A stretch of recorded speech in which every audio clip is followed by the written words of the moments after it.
Nut Nerd Podcast, episode 286, Broberry Shortcake.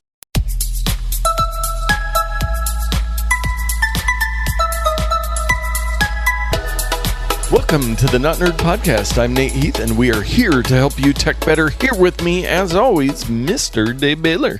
Well, a one for the money, a two for the show. I wouldn't do any accents today, so I decided to do an impersonation. Yes. What do you think of that? Who was I supposed to be? Elvis has left the building. Well, little do you know that was an impersonation of someone impersonating Elvis. Oh, spot on. So it was spot on. Impersonations, I wish I was better at them. I'm always impressed by people who are, like Saturday Night Live or some of the people that just do amazing impersonations. And I have a few up my sleeve that maybe we'll discuss sometime. But I need to practice. Yeah, we can't just spoil them all in one episode. No, you got to spread them out. Keep the people coming back. This isn't a shotgun here. We got to be precise. Well, and being precise about our discussion today, we should probably talk some technology. Let's get into some follow-up. A service that we have talked about several times, Have I Been Pwned, which is a service where you can type in your email address or I believe your cell phone number and see some of the information they've been able to get. Well, they've announced that they're going open source. And so what that means is they are giving more people access to their data. And they are also, it looks like they're getting more data, like the FBI is going to be sharing breach information with them that they have. So the FBI, Brian A. Vorndron, the FBI's Assistant Director, Cyber Division, said, "We're excited to be partnering with HIBP on this important project to protect victims of online credential theft. Is another example of how important public-private partnerships, the PPP, are in the fight against cybercrime." So, yeah, I think this is good news. It's a good reminder of the service if you want to go see. And I think what has spurred more conversations recently with people is Chrome's built-in thing where it pops up, your passwords have been compromised if you save passwords in Chrome. So, like my mom was asking me about it, and I've had a couple other friends just go, "What?" And I go, "The same thing I've been telling you. You should, for any website that you care about at all, you should be using a unique random password, and that is easily done with something like LastPass." Which I understand. LastPass, it's daunting and it can seem complicated. Maybe we should do a little explainer video on getting set up with LastPass. Yeah, well, I just went into Have I Been Pwned, and I used my work email address. It says, "Oh no, you've been pwned," and it immediately tries to upsell me to using 1Password. Oh, geez. Which is interesting. Yes. And I have no problems with 1Password. I'm just use LastPass and either of them, and there's a couple other ones. Well, here's the thing, though. It's not really showing me what has been pwned here. Uh-oh. They hiding it from you? I'm trying to find it. This is not a good experience for me.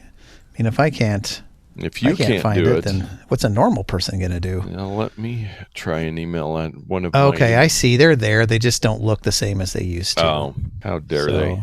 Data enrichment exposure from a PDL customer. Elasticsearch.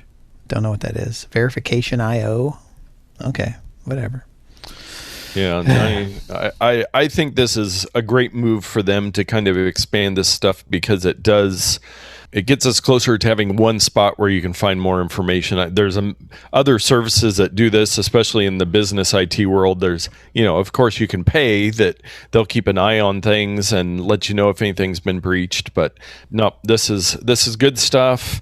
Use unique passwords. Be safe out there, folks. Mm-hmm. In somewhat interesting news, I found a little gem in reading an article. iOS 14.6 has already been released. Now, it's not as big of a jump as iOS 14.5. It's got some of the stuff for the spatial audio and lossless audio that we talked about in the Apple Card family, and they're working on the podcast subscription support, AirTags, all their new stuff. But on the Mac Rumors article, there's one little paragraph, and somebody pointed this out, The heading is voice control, and it says iPhone users with the voice control accessibility option enabled can unlock their phones for the first time after a restart using only their voice after installing iOS 14.6. And this got me thinking, because I had the thought back, when you set up a new iPhone or iOS device or even an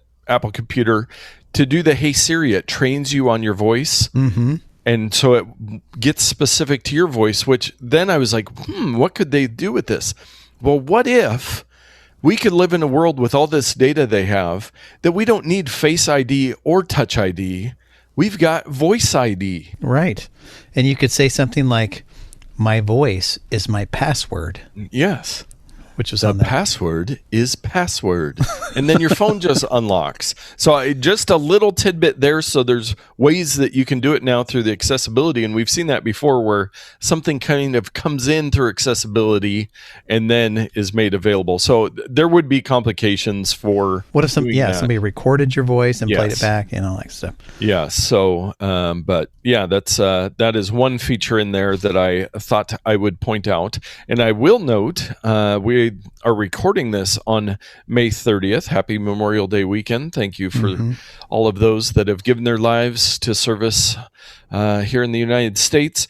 But next week's episode, Apple will be kicking off their Worldwide Developers Conference on Monday, June 7th. And so we will be watching the keynote and then recording one of our special Apple event episodes after that. So be looking out for an early episode next week. And we're very excited to see they'll be talking about the new operating systems. But as always, we've got our fingers crossed that maybe there'll be some hardware announcements. There's been rumors of maybe the next iteration of the X1 chips, whatever that might be. And I am so in the Apple ecosystem, I basically just go on pause between Apple events. And so I don't do anything. I just kind of hibernate. And then it's like, oh, an Apple event's coming up. And so I watch it. I learn all about it. And then it's like, oh, I'm just checking out until the next one comes 6 or 8 months later.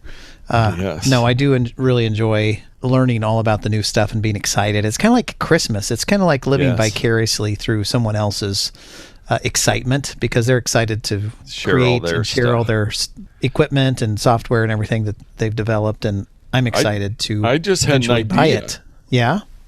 What they should do as movie theaters open back up, since they're doing these amazing Hollywood quality events, they should play them live in movie theaters. Then we could get together with all the local Apple nerds and watch the events. I know they do some of that stuff with concerts, or there's special events in movie theaters, but I'm guessing movie theaters are going to have to do a bit of reimagining as they open back up and try to get people to come back into the theaters and survive if they're able to. But that would be fun. But instead, I will just hang out with you, probably in your living room, and watch it on your new Apple TV.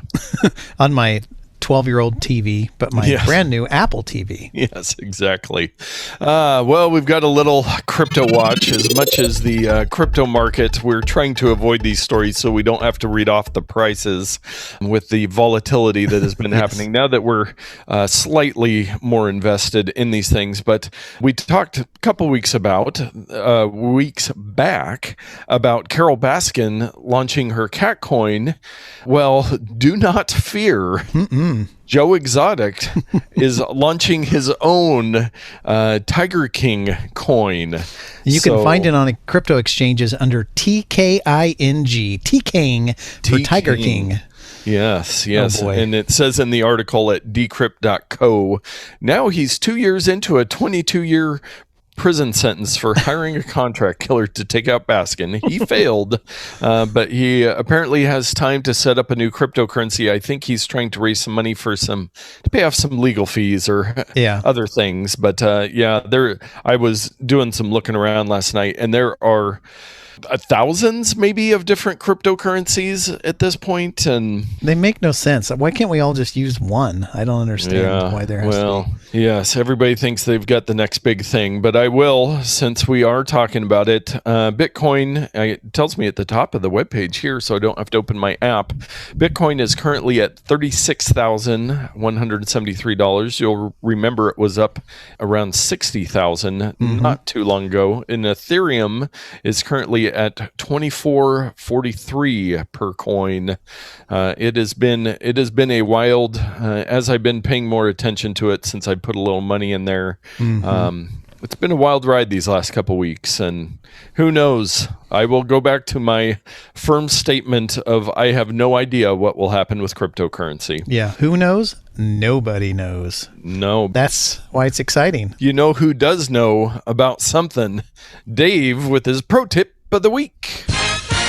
Yes, for 3 weeks in a row, I have helped troubleshoot somebody with an issue on their iPhones. Saint Dave, we call you. Yes, I have my fingers in that funny position held up, and I have a bald head. So I mean, I look like you're most of the way there. Yeah, I'm almost there. I'm kind of chubby. So anyway, my looks aside, my sweet, lovely daughter, I keep trying to get her to participate in these stash parties that we back and forth. She has a stash account. If you recall, dear listener, this is one of those accounts where you can put money into, you stash money into it. It's much like Acorns. It can round up your purchases and deposit money into your savings program, or you can deposit directly and buy stocks or mutual funds type of things. Anyway, it's an investment tool, and they periodically will give away free stock. You just have to click the link, log in, and say claim stock. And I've been sending these to her probably a couple months, and she's like, these things never work. And so she happened to not be working when one came in, because they usually come in like 8 o'clock on Wednesday or something. I don't know. And so this was a change in schedule for them. And so I ran up to her room and I said, all right, log in your phone. Let me show you how to do this. We're going to do it. She's like, it never works. And so she tries to log in, and she puts her password in. It's not working. It's just a blank screen. She's like, see? And then later she came up and said, none of this stuff works. Like Etsy store doesn't work and all this stuff doesn't work. And I was like, oh, okay. There's more of a problem here. There's more of an issue, I think, than the stash stock party. So I said, this sounds like a cookie issue to me. And you're blocking too much. And so we went into her settings on her iPhone. And if you at home will go along with me to settings on your iOS device. Now, there are controls like this in the web version of Safari as well. But I think most people are using iOS devices who listen to this show. So you go into settings, and then you scroll down past general, past all the stuff. And there's actually in the app section an app line item called Safari, and you tap on that. And then about halfway down, there's an item that says block pop-ups, content blockers, favorites, blah, blah, blah, blah. Even farther down, there's one that says block all cookies. So I have my pop-ups turned on so they get blocked. I have some content blockers and all that stuff. It seems to work fine. But if you really want to kill a bunch of websites from not working, click the block all cookies button. And that's what she had enabled. And so what I did instead is I enabled prevent cross-site tracking. I turned that on, and I turned off block all cookies. Now, cookies are not inherently bad. Like all technology, it depends on how you use this tool. And so if you're malicious, like Facebook, and put cookies everywhere to track people, that's maybe bad, depending on your philosophies. But if you're just a website who wants to save your username and password so that it can log you into your account and whatever, that's a good use of a cookie. There's some information that needs to be passed back and forth between the website and your browser so that it knows who you are. And when you block all of those, it's not able to log in correctly. So if you at home are struggling like my daughter, and you visited various websites that you have accounts on, and you're not able to log in with your web browser on your mobile device, try going into the settings and turn off block all cookies from the web browser. Yes, yes. As somebody who does web development, that could definitely create some issues for that kind of stuff. So it's nice they have the option there, but you probably don't want that on for your best internet experience. Yeah. Now, to follow up, there is a thing called third-party cookies, and it's generally okay to turn off third-party cookies, but third-party is not the same as all. Yes. All includes first-party cookies as well. So if you see a third-party cookie thing, it's usually okay to turn that on. But all cookies, not a good idea. We got to have our cookies. Yes, yes, we do. Gots to. Well, let's move on to our takes for the week. And speaking of cookies and ads, you found an article, and I saw it a couple other places, that Vizio, we've talked several times, we are a fan of their televisions. They make nearly as much money from ads and data as it does from selling TVs, which TVs are, especially, the low end of the market, they are very thin margin. But now that Vizio is a public company, they had to release their earnings report, and they showed that the profits from the Platform Plus business, the part that sells viewer data and advertising space via the SmartCast platform, were $38.4 million. Its device business had a gross profit of $48.2 million in the same period. So, it's $10 million difference, so they're not exactly, but it is a great reminder that, especially on these smart TVs, and the article that you linked to is Daring Fireball and John Gruber, and his little take on the excerpts he put in there was, is there a single privacy-respecting streaming platform other than Apple TV? I would say the answer to that is probably no, because they can make a lot of money. And is there a brand of TV that you can safely allow to connect to the internet? Safely allow to connect to the internet? I mean, I have a TCL TV, and I've got connected to the internet, but we all know that I am much less concerned about that kind of stuff. And I don't use the platform at all. I do use the Apple TV for all of my TV viewing, so it's not getting a whole lot from me that I know of. Maybe it is by what's being played on the Apple TV. For those who are security conscious, kind of the perfect setup potentially would be to use the Apple TV streaming box and connect it to a TV that is not connected to the internet. Yes. That way, all information flows in and out of Apple's device, which is reportedly secure and private. Keeping in mind this whole cookie idea, there's the first party and a third party. The first party apps, like if you watch Netflix is going to know what you're doing. Yes. It's just that not Netflix and Google and Facebook and Instagram and whoever else is also going to know, because there's some type of data collection going on. So that's my ideal setup, is an Apple TV paired up with a television not connected to the internet. Yeah, and I could probably disconnect my television from the internet. It's just connected to the Wi-Fi, so I could probably do that, since I am fully implanted into the Apple TV at this point. So yeah. And I will remind people that we are the most nonpartisan tech podcast on the internet. I don't know how we ended up with so many possibly scary stories, but the headline, Facebook no longer treating man-made COVID as a crackpot idea. So this has come out in the last week that it is now accepted. There's the possibility that COVID came out of the Wuhan Institute for Virology. A year ago, that was Facebook, YouTube, and Twitter had made the decision that that was not a possibility, and they removed people from their platform that promoted that idea, which in my book scares me, that why the attitude changed all of a sudden now was something that did look all along to be very viable. The problem is there is way too much politics instead of just figuring out where this disease came from and learning what we can from that. If everyone would just decide, hey, let's find the truth and do whatever's safe for everybody instead of fighting and politicking, that would be real great. I've seen some people on Twitter saying, hey, can you unblock my friend that you removed from Twitter last year because they made a comment about the fact that it could have come with a lab? And I don't know socially how we think differently there are so many layers to it. We could do a whole separate podcast just on COVID and the layers of every dimension of what we've been through in the last year plus, but we won't, because we are the most nonpartisan tech podcast on the internet, as we discussed. Yes, but I thought I would mention that one. So you can talk about it now. If you were waiting, you are safe to talk about it on Facebook again. So get to that. Are you really safe, though? That's yes, the question. Never. Amazon is set to buy MGM Studios for $8.45 billion with a B. That's all? Yeah. And I hear the only thing they really have that's worth having is the James Bond collection. Yes. Yes. I haven't heard anything else that they own that people want. So this is a done deal. They are buying it, or they just it put looks their like bid it in? is. It is making. Amazon said Wednesday it will acquire MGM Studios.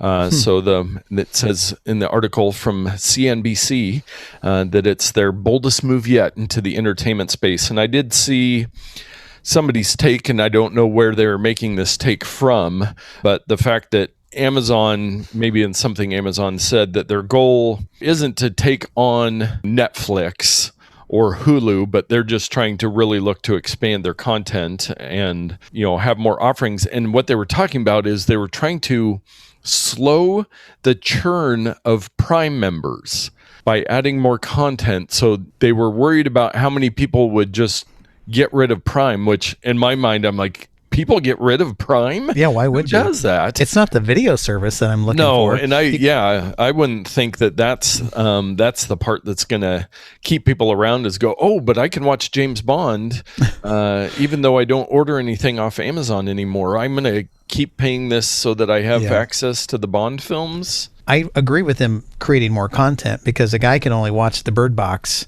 so many times. In the world of Twitter, and I will give my standard disclaimer on Twitter, I don't think it's for most people, but I spend way too much time there.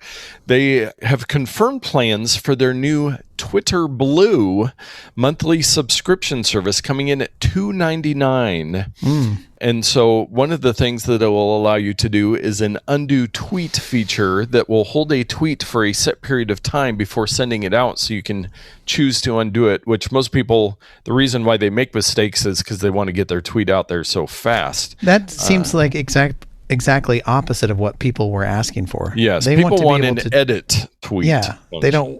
There's a built-in delay. You type it, and then you just don't hit the return button.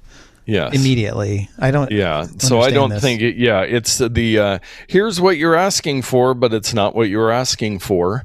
And it would be nice to have an edit tweet function, and it could be like Facebook, where if you want to look to see if it's edited, you can see the changes made on the tweet. Yeah. So that just put a little indicator. Trick you. Yeah. But if you had a typo because of autocorrect or whatever, and I mean, I see so many tweets where I'm like, I want to like this, but there's a big typo there, and I really don't want to reward typos. But yeah, so there's also a reader mode, which will make it easier to read longer tweet threads. So that sounds like a nice function. I think you can change like the app icon color, which is, I mean, $2.99 a month. I feel like I need a little bit more. Does it block ads, the promoted tweets? Because if it doesn't, I don't want to touch it. Yeah, then why am I going to pay you? I do not see anything in this article. Yeah, I don't see the undo tweet in the reader mode. So, and it kind of, somebody found it and they weren't really supposed to, and then Twitter confirmed that it's coming. So maybe it's something they'll be adding more features to, but if you are a Twitter user, it's something to be aware of. Yeah. And if you are not a Twitter user, good for you. God bless you. Yes. Our bonus odd take of the week. Let's cleanse the palate a bit from our lovely, often cited kotkey.org. It is the map of the internet 2021. And somebody has created, let's see if I can Martin Vargic has created a map of the internet circa That's probably 2021. exactly right, I'm sure. Yes. So what this is a very old-timey looking world map, if you will, but it is represented by all of the, well, not all of the websites. I couldn't zoom in far enough to see if Not Nerd got listed on there. But oh, man, it's got to be one of those tiny islands somewhere. Yes. But obviously Google and YouTube and Wikipedia and archive.org and Medium. So it kind of does this crazy mapping of this thing we call the internet. Man, how do you get a high resolution version of that thing? I'm sure you can purchase. Let's go over to haliconmaps.com and Halicon or Halcyon? custom, well, yes. Deluxe 60 by 40 inch posters available here. Well, further down that page, while you're... See the map in high resolution here. I found it. Okay. Let's say while we're reading websites, I did click on the map of the internet from May 1973, Ooh. which was a few months before I was born. Let's just say it's much more simple than today's internet map. Yes. Yeah. Oh, yeah. So the high res, you can really get in there and read everything. And there's, and then Antarctica is the dark web. So that's all kinds of dark web stuff there, and malware down kind of where Australia would be, and music services, and then the adult section. And so pretty fascinating map. This guy spent a lot of time, and he actually has a key there of all of them around the edge where you can see many of what is listed in the thing. Yeah, it's very interesting. It looks just like a National Geographic map with the color bordered topographical type land. It's very cool. Very cool. And then down in the bottom too, man, with the high res, you can really figure out. In the bottom, he has some maps of the Earth with most popular social network, level of internet surveillance and censorship, average internet download speed, fixed broadband. So it's really intricate. I might actually have to get one of these. Yeah. Yes. Average cost of broadband, internet users. This is highest selling video games. This has got a lot of information. So go check this out. I'll put a link to the Kotkey since that's where I found it, but I'll also do a direct link to the high res version where you can see just how much is out there. And this is just a taste of what the internet has for you. But now it's time to give you a taste of our picks of the week. So I mentioned before, I think, that I enjoy playing video games. Or wait, I think we've determined I enjoy collecting video games. Yes, you enjoy collecting the idea of playing video games. One of the great things about computers is they can run emulators.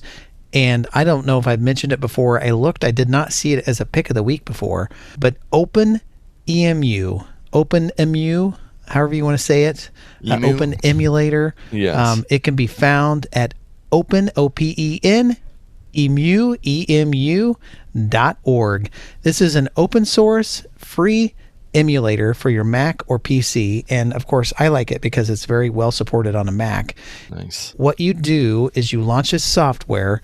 What you're supposed to do is take a cartridge from like a Nintendo, hook it up to a ROM reader, read the ROM, dump it into your computer, take the dumped ROM from the cartridge that you own and put it into the emulator, and you can run it. But some of your friends that you may know may have already done this. Yes. They may have already dumped all the ROMs off of those actual physical copies and hosted them on a thing we like to call the internet somewhere. So if you're savvy and you have a bunch of friends who may have done this already, then you can run the risk of downloading those ROMs and enjoy playing Nintendo, Super Nintendo, Neo Geo Pocket, all the Game Boys, Atari 2600, 5200, 7800, Atari Lynx. I mean, the list goes on. And most recently, you're able to emulate GameCube and PlayStation 1 games. Wow. And they work great. And if you have a Bluetooth controller or a wired controller, you can play them just like you could on any of those platforms. So if you're interested at all in retro video gaming or video game collecting, then check out OpenEMU because I've had a lot of fun with it. Just the other night, I was playing Super Metroid for Super Nintendo, and I can't even remember what else I was playing. Hundreds and hundreds and hundreds of games have been developed for these old systems that you, when you're a child, probably never even knew of. Yes. And I have dabbled many times over the years in the ROM and emulation thing and built a Raspberry Pi and... Yeah. I don't even like the idea of playing the video games. I just like the idea of digitally hoarding all of these ROMs that I can find out on the internet. But someday. Well, it is fun to try to figure out, can I get this thing to run? What software do I need? Like if you're a tinkerer, it's like a hobby, right? So yes. But for those of you who don't have as much patience as Nate and don't want to program a Raspberry Pi with some weird Linux thing, just download OpenEMU, install the ROMs, which is basically drag and drop, and then click play, and that's about it. Yes. Well, my pick of the week this week is also in the gaming sphere. And Dave, I believe you consider yourself a bit of a brony. Is that correct? Well, I'm not sure I would consider myself that, but others may view me as a brony. Yes, which would be the adult male fan of the My Little Pony world. And I do not necessarily consider myself one, but having a nearly 5-year-old daughter, I am kind of forced into the brony world. I think I'm more of a strawberry shortcuddy and whatever those fans are. Strawberry Broberry shortcake. I'm a Broberry shortcake. Okay, Broberry shortcake. That makes a lot more sense. But my daughter and I enjoy playing games on the iPad together, and I had Plants vs. Zombies 2, which we're still playing. But there is a fun one called Pocket Ponies. And this one is it's a story-based, but then it's kind of your brick breaker kind of a thing where, there's the bad guys and you've got the ponies with their special skills that you can level up and then you shoot, balls. It's great for audio. Now, is this legit My Little Pony brand or is this an offshoot? No, this is an official My Little Pony. So you go to the different ponies as you're training up for the battles, and there's different worlds, and it's free. Of course, there's in-app purchases, but we haven't had to make any, and it's just a fun little mindless game, and she enjoys seeing which pony we're going to get to talk to next. So. Yeah. Well, that's exciting. Now, I have a love for all kinds of games, and so I am not opposed to playing Barbie games or My Little Pony games or whatever. They're all games. They're all good. Yes, they are. Well, it is time for our Ramazon purchase of the week, and we love it when you use our Amazon links to do your Amazon purchases, and then we get a little kickback, and I get to see what people are buying. Now, Dave, I'm not sure if you have an announcement for us, but this could have been you. The Till You Silky Soft Microfiber Fitted Crib Sheet for Baby Boys Girls Hypoallergenic Breathable Mattress Cover for Toddler Bed, Premium Cozy Nursery Bed, Bedding Sheet, Standard 2852 by 8, Gray. Let me look back through my search history here. Yes. No, that was not me. No cribs in your world anymore. I'm done having children, and I don't know anybody who's having children right now. Yes. A couple of people I know getting married, but this would be, let's say, this would be a gift in very bad taste for a married couple. Yes. So this is not anything that I purchased. Here's a crib sheet for when you need it. Yeah. Yes. There's all those mothers out there who treat their daughters like that. I needed you some baby shoes. Mom, we're just engaged. Yes, exactly. And this does come in many colors, but this is just a simple gray fitted crib sheet. I'm guessing that I don't need to send it to you, but I will say it has 4.5 stars on 17,452 ratings. This is the one to get. Yeah, so this, for all you out there looking for fitted crib sheets, my goodness, Till You is the way to go. So Dave, how much would you pay if you needed a fitted crib sheet? I'm going to say this thing, I got a price in my mind. I could be way off. $12.95. You're a little high. $7.98. Prime free one day. Well, I thought it had like 1,000 thread count or something or whatever. Oh, yes. I don't know that it's Egyptian cotton on this one. I don't know if the baby, it does say smooth and silky fabric. Yeah. So Well, I'd buy those all day long at $7.50 or whatever it was. Yeah, $8. You can get some fitted crib sheets. But thank you to whoever bought that through our link. We get several or a few pennies for your purchase, and we appreciate that. But just a great reminder to please shop through our Amazon links, create a bookmark so you just don't even have to think about it, and that's how you get to Amazon, and then maybe we'll feature you on the Ramazon Pick of the Week. And I was just reminiscing about the few pennies that the amount we made off of this Ramazon purchase is the exact same amount I've made off of crypto mining. Yes, exactly. Both fruitless ventures. Someday.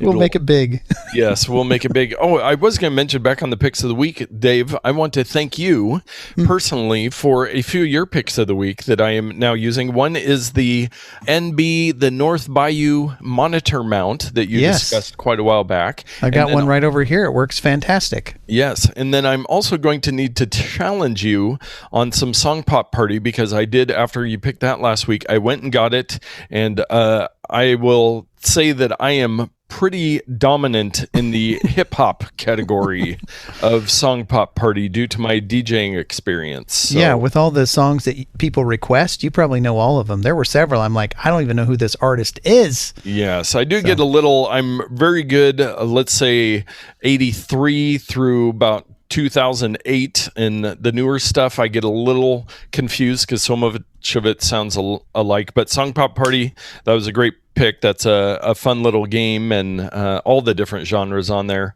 Yeah. I need to branch out, and but very cool game. I'm glad you're enjoying it. Yes, so thank you. Somebody is benefiting from your picks of the week. And we do hear from others as well. So let us know which picks of the week you are enjoying so that we can feel good about doing those. And with that, I'm going to stop rambling on and on about things and too long, and I'll get emotional and start crying for all the joy that the Not Nerd podcast brings me. But thank you so much for listening. Share it with a friend. Ask us a question, and we'll keep on doing it so you can get out there and tech better.